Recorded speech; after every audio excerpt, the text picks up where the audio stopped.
with Julia and Philip Siracusa, sponsored by Carnation, airing live on the United Public Radio Network on 105.3 FM in New Orleans.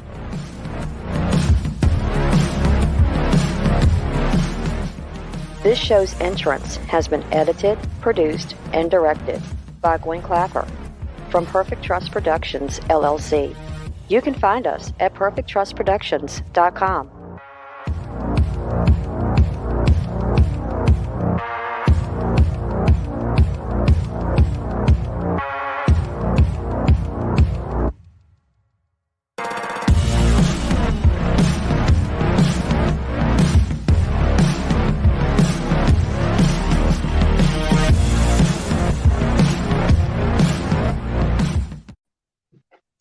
Hello, everyone, and welcome to Monday night segment of Horsefly Chronicles Radio with myself, Julia Siracusa, and Phil Siracusa. We're broadcasting live from the International Public Radio and the United Paranormal Radio Network on 105.3 FM from New Orleans. Tonight's show is fully sponsored by Carnation, so we want to thank them for their sponsorship. We love them. You'll have to do a few things in order to participate. Go over to the YouTube channel, UFO Paranormal Radio or International Public Radio. You can also go into all of the Facebook stations, UFO Paranormal Radio Network, UFO Undercover with Joe Montaldo, News on the Flip Side, Twitch, SoundCloud, Podbeam, and also go over to our group, Horsefly Chronicles Radio, and join in if you haven't. And if you have any questions for our guest, please ask. So tonight, guys, we have an amazing guest. We're really, really excited to speak with. So please welcome Elly Molina to the show. Elly is a highly recognized educator.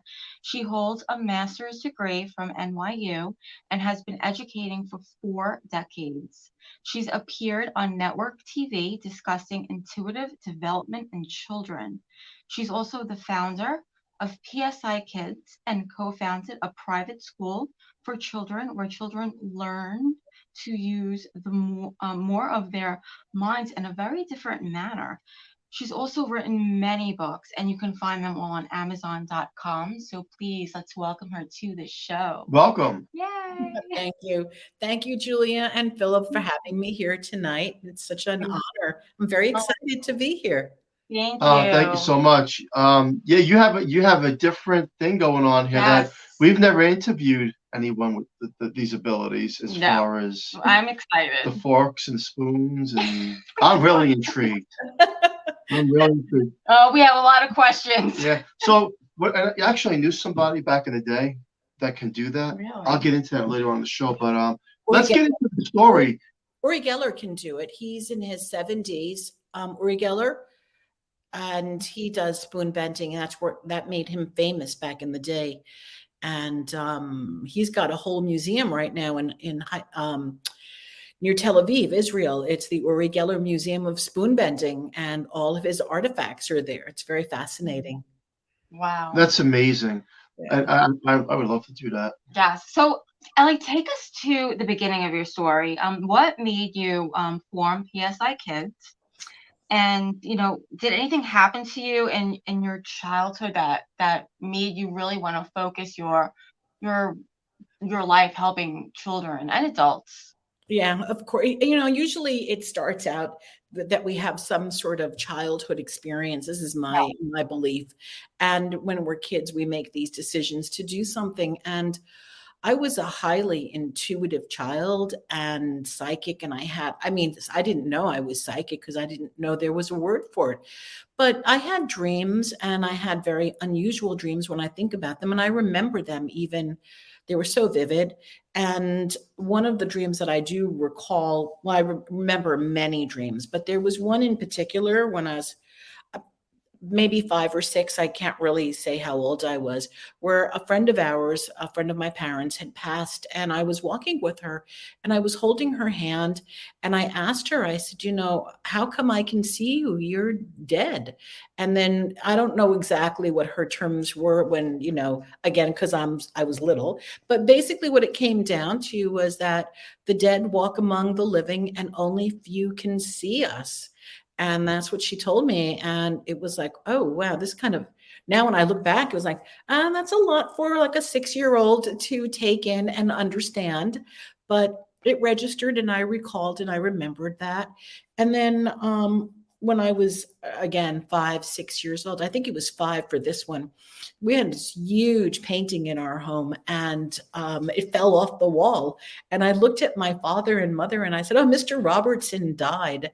And then it turned out that Mr. Robertson passed away when at the time that the painting fell off the wall. Because I mean, this painting would have never fallen off. My parents just looked at me. I was like, okay. And I think about these things now. When I was in kindergarten, my Halloween costume was a fortune teller outfit. I mean, that's what I selected for myself. So one thing led to another. And by the time I was 10, and this goes back, I grew up in the 60s, and by the time it was 1963, I was 10 years old already. And my parents got me a black and white television set, which I kept in my room, obviously. And they didn't have any problems with me watching, I don't know if you know these shows, One Step Beyond, The Twilight Zone, Alfred Hitchcock. So that was my, go to bedtime TV. And as far as I was concerned, it was all real. That was just total reality. And it just one thing led to another. By the time I was 12, my mom gave me an astrology book and said, here, go read. And I started, back in the day, we had to cast our own charts using ephemerises. Everything was by hand. There was no internet. So I started casting charts. And then just, again, I became really highly psychic, played telepathic games, knew who was on the phone, just kept that aliveness until I got into my 20s. And then it wasn't cool to be psychic or to have these abilities. So I would suppress them, ignore them. And then by the time I was in my 30s, early 30s, it was like, I just can't do this anymore. I called myself a closet psychic. So here I was an educator during the day. I was teaching school, coming home, doing psychic readings. I was doing, living a dual life. On the weekends, later on, I would go to the Long Island Psychic Fair, work there part-time. And then I also worked for California Psychics for many years. That's the online psychic company. Mm-hmm. So, but I would be a teacher and teach all of these things and not teach these things yet. It wasn't cool to teach these things yet. Mm-hmm. However, then I'd come home and do it. And then it was in the 80s at some point, I think like the later 80s, where I started noticing that the kids were doing these activities. We had Friday game day and we would play these games, Scrabble, anything to increase vocabulary, thinking. And I started noticing these kids were highly telepathic while they were doing these games. So I started switching the games and started playing a few more telepathic games as opposed to just language games, kind of, played a little bit like that, but didn't do anything with it until 2005. That's really where I said, okay, we can take all of this out of the closet now and start using it. And that was when The Secret came out and What the Bleep. So I figured if those movies are out, then I can start doing this with children. So I did. Wow. So it seems to me you had a gift, and it grew with you. Yeah. And what's different about this gift is that you can do things with it besides remote viewing, which is big, and psychic readings. You can, again, do things with the mind, telepathically. Yeah. And here's the thing, we all can. That's why I love teaching this to kids, because when we start with children, there are no filters. And, one of the things that as an adult, so if I were to tell you, hey, we can do something called, I'm kind of bouncing around, but there's a point to it. If I'm going to tell you, hey, we're going to go bend some spoons today, and we're going to bend spoons, or we're going to practice something known as psychotronics, where we use the power from our hands. It's kind of like Reiki healing, but we're going to use this for other things, to manipulate objects, to manipulate things. most people are just going to say, you know what, that's not true. They have disbelief. They're not going to believe that it's possible. And again, right there, Julia, Phil, the moment we start doubting that it's possible, we have a really hard time overcoming those convictions. So the doubters are going to fail most of the time, and they will prove themselves right because they doubt it. And the kids don't have these filters. They're like, okay, we're going to go play some telepathy. What's that? All right, here, well, take a look at this playing card. What number do you see behind it? And they're like, oh, 2 of clubs. That's right. So there's no filter, there's no fear, there's no expectation initially, okay, when we start working. Later on, the filters start coming, and that's where consciousness is really a great part to have. That's the other thing that I do with them, is to raise their consciousness so that the filters remain unfiltered or very thin, if that makes sense. Yes. So when you're doing, let's say, you want to bend a fork or a spoon. Mm-hmm. Is there any part of you that believes it's the possibility that it's a spirit helping you? I don't. I don't call it. Again, this is a very I look at it as a very personal thing, because we can say, okay, the spirit's going to come help me do this, and I can call in. Somebody can call in a spirit.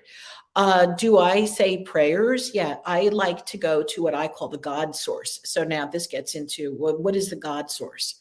Is that a spirit? Is that God? What is that? So I personally, this is me. I don't teach this because this is, again, a private thing. People can go to where they want to go. I go to the God source. Like, I check in with what I call the higher power, and I see it as a white light that comes up through here into me, and that power also works within me. Okay. So that can be like a healing power as well. Absolutely. Oh, absolutely. So moving this back to the kids, when I was teaching, not spoon bending with the children, but we were teaching healing the planet. So what the kids would do would be to sit quietly, in circle time, have them close their eyes, and then take their hands, rub them together like that, hold them out, kind of like, Reiki style. And then we would visualize parts of the planet healing, or people who were in circumstances that needed healing. And we would do remote healing for people and for the planet.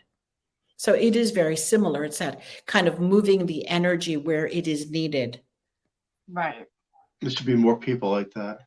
I wish that we had, more people like you when we were growing up, to be honest. We have parents, and my mother, she believed, but she's still, oh my God, the light's going on and off. I don't know if you see what's going. I mean, there's a light. I love it. See? I've never seen it through that before. Something's going on. Yeah. What was I saying? You're talking about your mom. My mom, she would believe, definitely would believe me, but she still wouldn't sit there and really help educate us on what she believed to be happening in our house. So it would be nice, to have someone like you back there. And it's the parents, that the kids that you're teaching, that they're so open to it and they're allowing them to be taught, right? Well, yeah, there's a question like, do some parents say, it's, again, this is just talk. Yeah. Some people would believe it's the act of witchcraft or Satanism. I don't personally. I just want to put that out there. But there are people who don't really understand. Do you come across that at all? I personally don't. I only started coming across this on YouTube comments, but those are not people that I know. So, for example, when I was doing some YouTube shows, and then at the bottom, and there were these comments like this, stop this work, it's the devil's work. So, but I've never heard that. No one's ever said that to me personally. No one's ever said that to my face, but that doesn't mean that they may not be thinking it or anything, but no one's ever said that to me. I wouldn't think that the parents of the children that you're teaching would, because am I right? Like, they must believe in their kids, and they must believe in it to send them to you. Well, first of all, the parents have to be doing this work also. Otherwise, It doesn't really make sense. So in the programs, I always encourage the parents to do the work with the kids. So back in the day, when I was doing in-person workshops, always had the parents and the children. And sometimes I would do the workshops with parent and kid sitting, they'd be sitting next to each other. Or then sometimes I would put the parents like as an audience where they could participate from a distance so that they wouldn't be directing their child. Because, parents have a tendency to helicopter their kids and want their kids to get and they want their kids to get it right if we're doing these activities. And that's where the parents have to take a back seat on that one. So or they have to do it themselves, and which is what I discovered would be best, that the parents go sit in the back and do the work there by themselves, and their kids can sit up closer and do the work with me. And that worked nicely. And how would you deal with a child, say, who's completely acting out because they do not know how to access these gifts? Okay, so the people that come to me they don't fall in kind of cold turkey. And the programs that I have, I explain everything. So I go through everything step by step, Julia. So example, right now I'm doing everything online, and for now. So in the online program, it's video, and it's just instructional video, hands-on.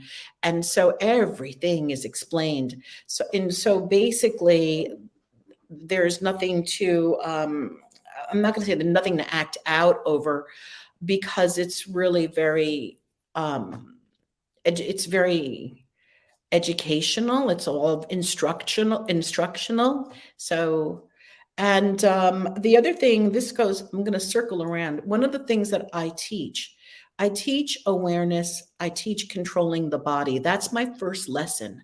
So before I even begin doing any work, we learn how to, I call it tucking away your body, and learning how to take your awareness and your concentration and your focus to bring it to a certain point in time, in space.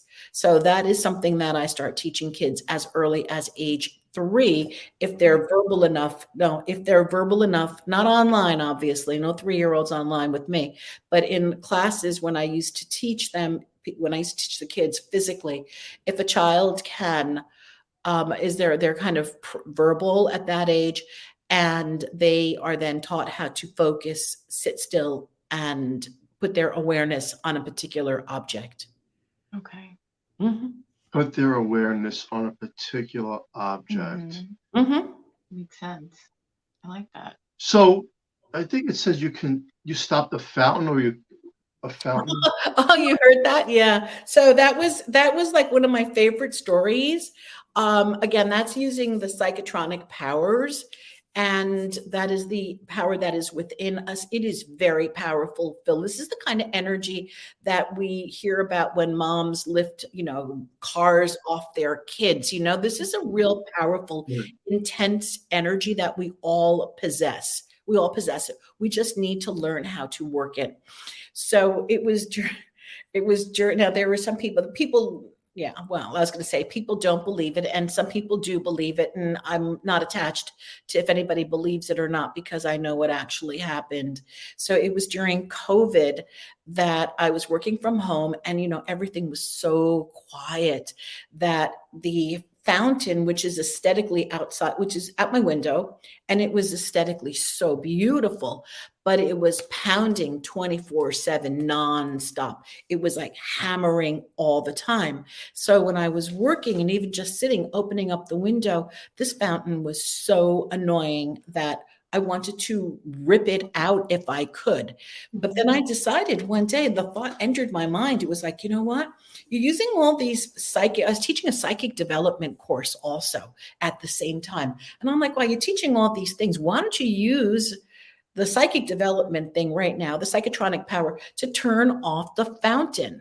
So I said, you know what? I'm going to do this. So I stood in front of the window and I spent about 10 minutes, again, grounding myself, bringing in the white light energy, and then putting my hand, you're going to see my palm, sticking my hand out at that fountain and speaking out loud and declaring it that it would stop and that it would stop, it would stop. I did this about 10 minutes. And of course, nothing happened because mass to mass, things take longer. It's not like in the movies where something happens necessarily instantaneously. It takes longer. Anyway, after 10 minutes, I walked away. I stopped. I let it be. And I didn't even think it was really going to work. I wasn't sure. I'd never done it before. I come back, and all of a sudden I noticed it was really quiet. And I look outside the window and the fountain had stopped. It had stopped. So then I call it like playing a game with the fountain, because maintenance came, repaired it. It happened. I did it again. They came, they repaired it. Then maintenance wanted to know, I did overhear this conversation when they were outside fixing it. Maintenance wanted to understand why only this fountain was not working when all the other fountains were fine. And they didn't understand it. Anyway, one day I was coming home and my next door neighbor calls me and she said, did you look outside? And I said, no. She goes, they just dismantled all the fountains. They took all of them out. There are no more fountains. And I'm like, okay, good. Wow. Crazy. So, I mean, there are things that we can do. This is just a real quick story. Again, I call it using psychotronic powers. You can call it whatever you want. We were at a wedding in the summertime, and it was an outdoor wedding. There were thunderstorm clouds right above us at the time the wedding was going to start. I called a group of people over. We sat outside. We looked up at the sky. We moved the clouds. People can say, that's not true, but they were all there. They witnessed it. We did it. We moved the clouds. The clouds moved. The thunderstorm happened somewhere else. You could see the clouds. But where we were at the outdoor wedding, there wasn't a cloud in the sky. It was beautiful. And, it's called cloud bursting. There's an actual term for it where we do cloud burst, and that's using psychotronic powers also. Yes. We can definitely use you over here.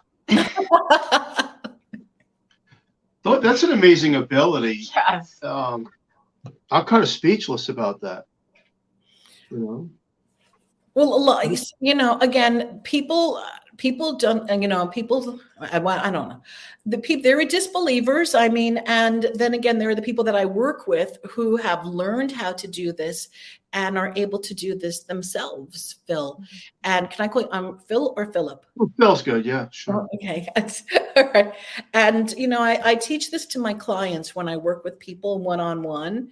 And I do teach this to them also because many, people have things that they want to solve or manifest in their lives. And we all know that we can do affirmations till the cows come home, and that's not necessarily going to get what we need. But that's not necessarily going to make it happen. But when we start using our psychotronic powers, then all of a sudden that combined with affirmations starts to move things really quickly, easily.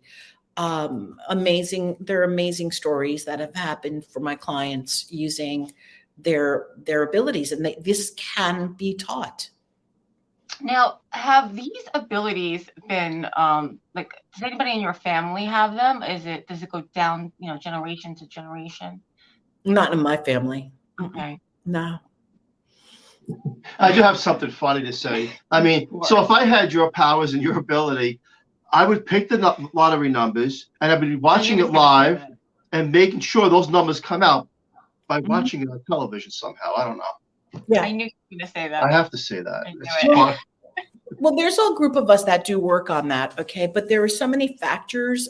Again, with the lottery. I mean, I have a couple of clients who are steady not jackpot winners. I'm sorry, steady scratch off winners. All right. Mm-hmm. So, but they're working it, and they're actually working it.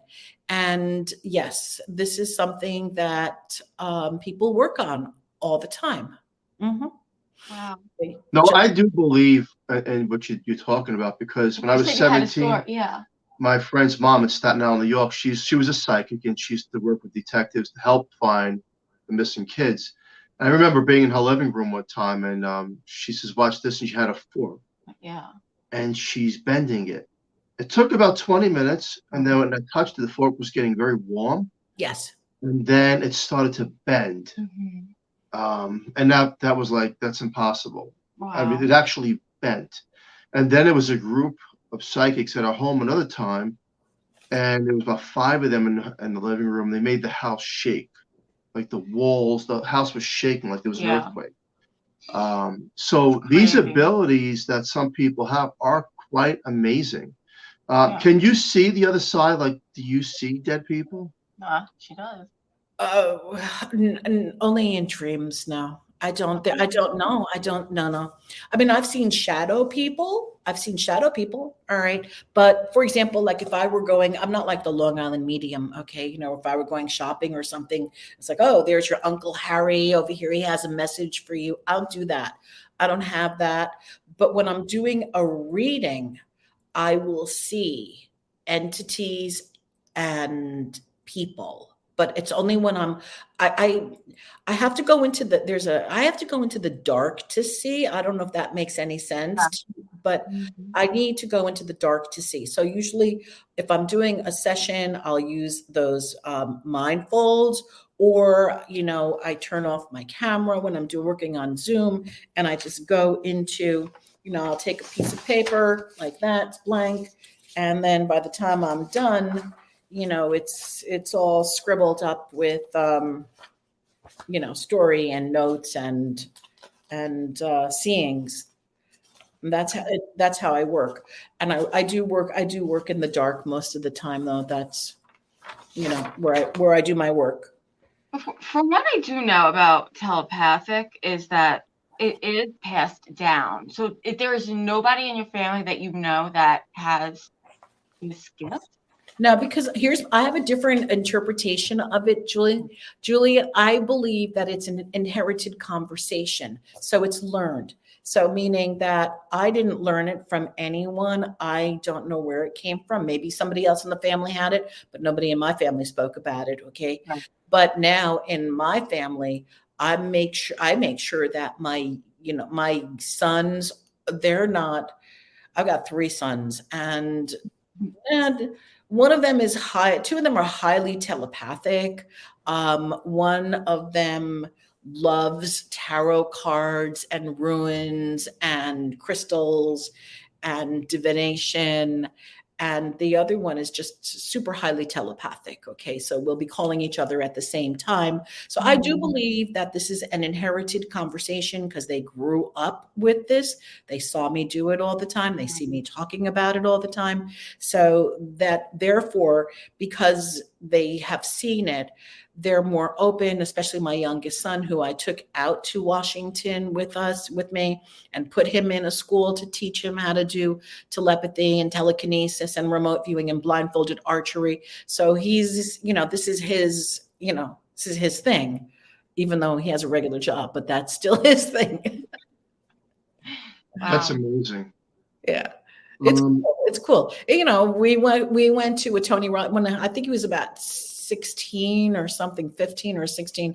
And I said, oh, we're going to Tony Robbins. I said, and you're going to walk across a bed of hot coal. And he's like, I am. I said, yeah, you are. And so we did. Wow. So you said everyone has the hot coal. I've seen that before. So this can help people in the everyday life. From what you're saying, this power and these abilities, and you said we all have it. We just had to learn how to utilize it. Yeah. So then, is it possible to turn negative situations that we're dealing with in the lifespan to positive situations by using these abilities. Oh, absolutely. Yeah, absolutely. I believe that. Depends on what the situation is. I really, there are enough people believing that prayer. We know that prayer raises the consciousness of the planet. We know that collective prayer can heal people. So if this energy were now focused in such a way that we could start collectively we could make changes. We can alter certain things that happen on timelines. Absolutely. Okay. Oh, that makes sense. And are there limitations to what you can do? I mean, we talked about the fountain, we talked about the spoon. Well, I haven't won the lottery yet, Philip. Okay. But are there any other things that you can do, like, or have done? Maybe turn the TV off. No, I don't even try. And here's the thing that this is what I've never even tried. There was a time where I was turning on flashlights, the LED flashlights. So we'd take a small LED flashlight, put it into the position, not that it's completely off so that it's really tight to turn, but just kind of off so that it's not quite on, but it's not quite off. It's kind of like that feeling in between, almost. Yes. And then I would leave that on my bedside table and then go into the alpha state and then command it to turn on. And then I did it. The first time I did it, I fell asleep, and then I fell asleep while I was in the alpha state, and then the light went on, and that was what woke me up. And then the second time I did it, it was just, I was staring at it and it just did it. And the third time I did it, I was just staring at it and turned on. And then comes the question, okay, this is all great phenomena, but so what? Okay, like, what am I going to do with this? I'm not going to start a class on turning on flashlights. I'm not going to start a spoon bending class. So then I started to look at, well, what would it take to be able to do this kind of thing for the benefit of other people or something, you know what I mean? Like a greater cause. Does that make sense? Yeah. Because it's phenomenal, and it's great to be able to do, because I look at it like it's very empowering. And that's why I like to teach children to remote view, to see without their eyes, to do telepathic exercises, to really understand that they can raise their consciousness, and then they don't have to be insecure and follow the herd. They don't have to go the path of making sure that they fit in with everybody. They can speak for themselves. They can stand out and be unique because they want to be, and not cookie cutter because society demands that we all fit into the mold. Yes. That's true. Yes. This kind of reminds me of the healers, some of those healers that you see that people can't walk. Mm-hmm. Now, they're all fake cases, period, okay? But they're all real cases. Mm-hmm, mm-hmm. Where they're at churches and they can't walk, or they're not, and it goes back to, and I'm not saying that they're running around doing laps after the hill, but they can walk. Yeah. Mm-hmm. Or somehow tumors are gone. Yeah. And that's a vibrational energy that the healer's putting out. How do we explain that? In some cases? There's the old, the old from the physician, heal thyself. The body can heal itself if we allow the body to heal itself. I mean, many, many years ago, I went to see a healer in New York. Actually, she was from the Bronx, and I went to see her in Brooklyn. And she claimed to have healing powers where people would come into the church, and then she would be one of those healers, and then, all right.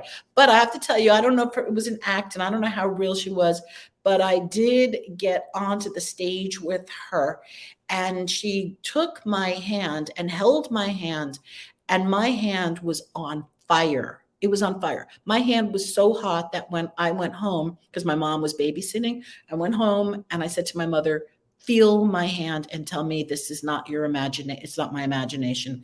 And my mom took both my hands and she said, oh my God, your hand is hot. And I said, and that was hours ago. Wow. It was just really cool. So I do believe that that particular, that I believe that that woman has healing powers, and that she can, I don't know what she can do with her healing powers, but for sure I'm convinced she has them. Mm-hmm. That's true. And I believe in that. So let's talk about remote viewing. Yes. All right. So for people, in case people don't know, remote viewing is the ability to see over time, distance, and space without the use of our eyes. So we there are different types of remote viewing, and I'm not going to go into all of them now, but there's, let's call it controlled remote viewing. Now, nobody has to be psychic to remote view. This is a skill that can be learned and can be taught and learned. So with the children, I do it differently than conventional remote viewing. Remote viewing, again, in the conventional manner, let's say controlled remote viewing, someone is given a target. These are usually coordinates. These are places or things. And then you get a number and you go into your alpha state, or whatever it is that you do to go see your target. And then people draw images and do amazing things with their minds. Okay. And with the children, what I like to do is we put on these blindfolds. These are blinders, so that it's totally in the dark. And then they are then asked to look into, sometimes I give them a treasure chest. There's a treasure chest that I have first that I show them. And then there's something in the treasure chest, and they get to take their consciousness and their awareness. And then we look in the treasure chest without their eyes, obviously. And then they draw what they see, and they do their best not to label it. And one of the stories that I enjoy telling a lot is that I was doing a psychic development class for adults. And I had on my screen, it was on Zoom, I had an image of a manila envelope. And inside, even though it was an image, right? Inside the envelope, there was supposed to be an object. Okay. I mean, we have to use our imagination, right? So we had just finished looking at the manila envelope, and the mom was drawing something, and her 5-year-old son does a walk by, and he looks at her and he goes, "What are you doing?" And she goes, "Well, I'm drawing what's in the envelope."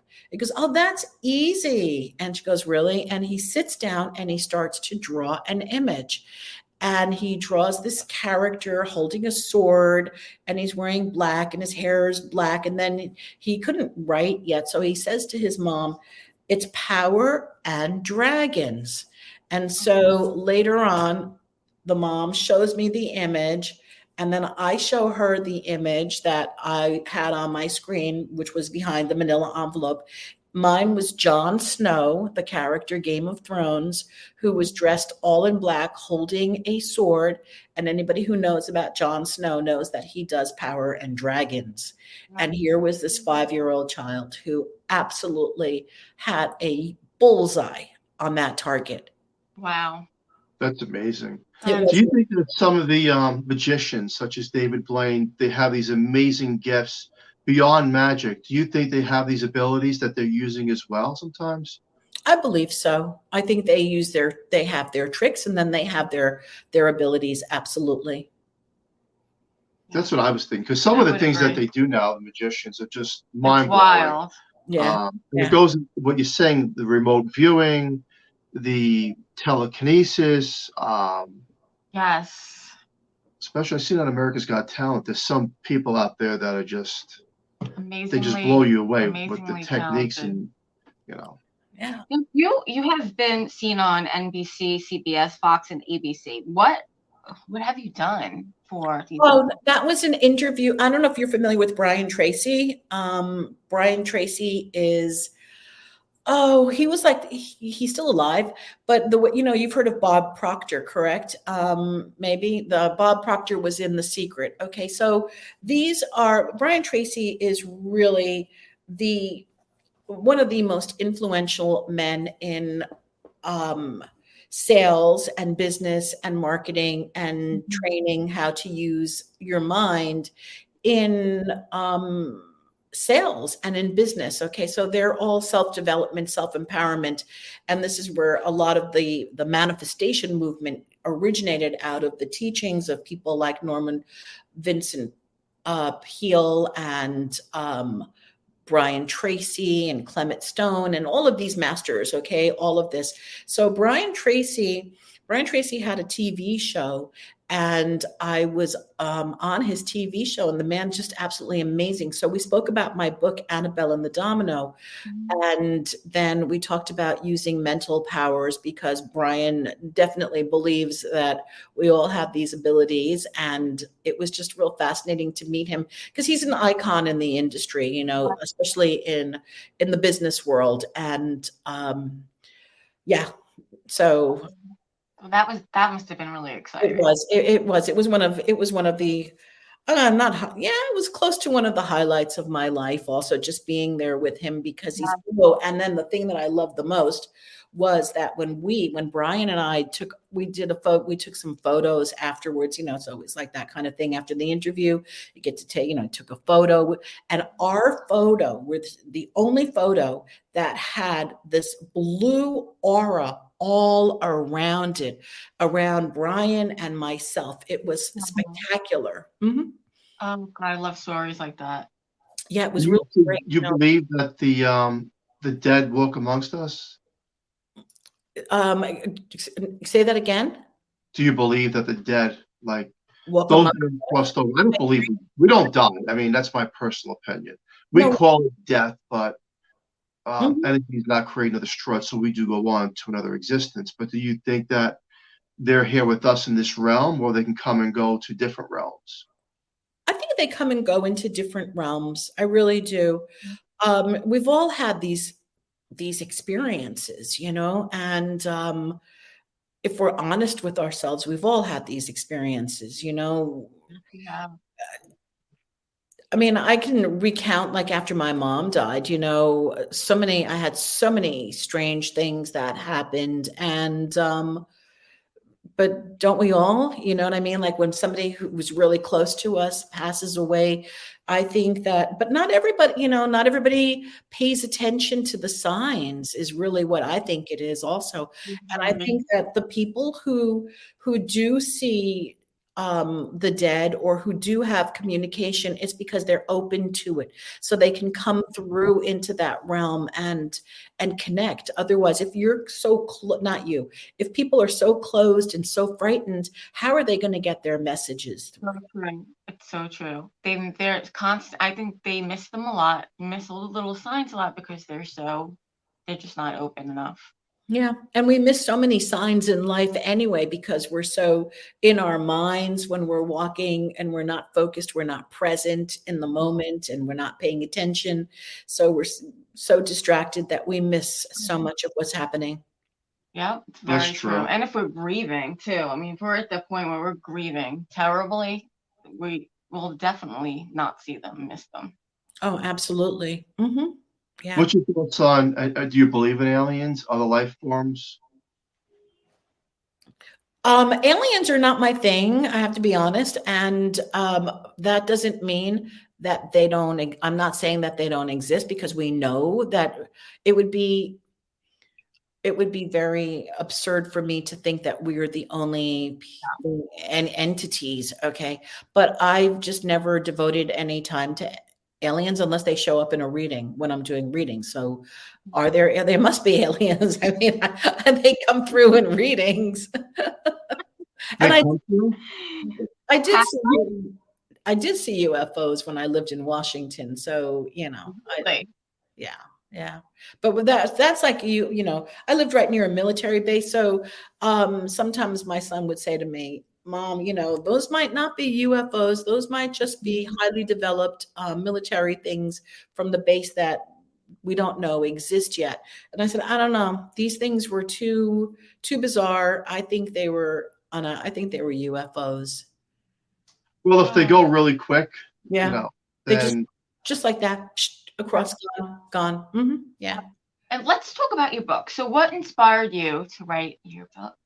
All right. Well, the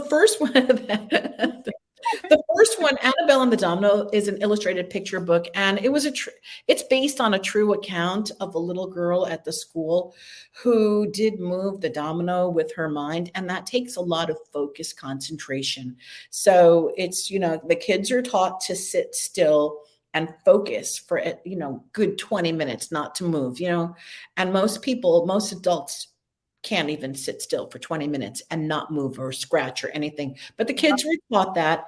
And because amazing things happen with our minds when we can sit still like that and take control over our body and our focus and our concentration. And so she moved the domino, it fell. And I thought, this is a really great story. So I changed it around and, turned it into more of a fiction story, but it based on, kind of loose. Yeah, it's based on something. Right. And so, and that was the first book. And then the second book that was the book that I met Brian Tracy with when I was talking about that. And then the second book that I wrote was Children Who Know How to Know. And that is a resource guide. So that's for adults and educators and anybody who wants to start. It's a simple, easy book. You can use it on yourself. You can use it, a child within. You can use it with other people. But if somebody wants to learn how to start to do these things, tap into your intuition, tap into your psychic abilities. It's a simple, easy resource guide. So that's the second one. And then the third book was written collaboratively. It was a collaboration with Betsy Chassie from What the Bleep Do We Know? And so we all got together, a few of us, and contributed stories to Dancing in the Unknown. So these were stories of courage and things that we did that was unusual. And then we had them put into a book, and that was the third book. And so then I have a dream interpretation guide, which is only Kindle on Amazon. And now I'm in the process of writing a young adult sci-fi espionage. Wow. Now. There's a lot going on. That's awesome. The second book, that means the one about the, where to get the resources from, that's a really good book to have out there. Yeah. You really want to learn. It's an easy read, and the exercises are so wonderful. Oh, and what I do want to share, if anybody's listening, that I have a free guide that people can go and download. It's on my website. It's ellymolina.com. And then the guide is in the PsyKids, PSIKIDS section.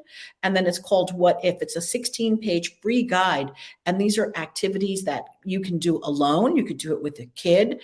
You can do these things by yourself. So it's like, you don't have to have a child. It's called 6 Ways to, tap into your child's inner magic. But that magic can be the inner child also. So it's not just for kids. Wow. That's awesome. That's really great.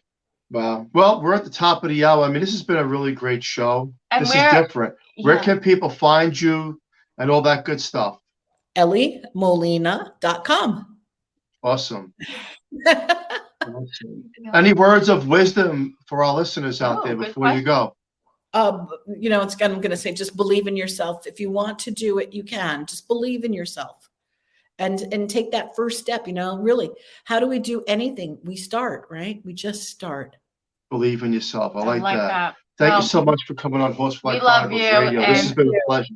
Thank you so much. And we'll be reaching out to you to go to Atlantic City. Okay. Yes, please do. I live in New York. Okay. All right. Okay, thank you. Bye-bye. Special thank you to Carnation for fully sponsoring the show. Love them. And please join us next Monday night on the United Public Radio Network on 105.3 FM from New Orleans. And stay tuned for Trish Mel with The Missing Piece. Have a great night, everyone. We'll catch you next week on Horsefly Chronicles Radio. Thank you. Thank Bye. you.